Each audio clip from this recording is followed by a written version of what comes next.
Beautiful day out. Pretty phenomenal.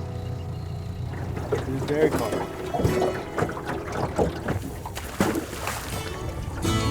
Dustin, he's been fishing on this river since he could walk. You gotta respect the fish. You gotta respect the Mother Earth, the river. They're all living, right?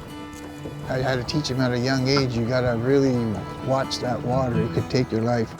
When we fall in this water, it's super, super strong current. When that tide comes in, it comes in with a big wave.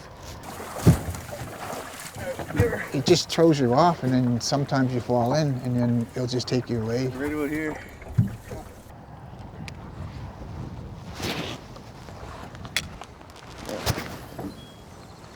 Striped bass, they will eat anything, but when they're coming to here, they're eating like shad, Gaspe'gewa'gi, different things that's in eels, glass eels. There's a lot of eels coming into the river, so I'm thinking this mimics like a glass eel. For First Nations, call them streakers, but they're just plastic jigs. We found that they works the best for the striped bass in this river.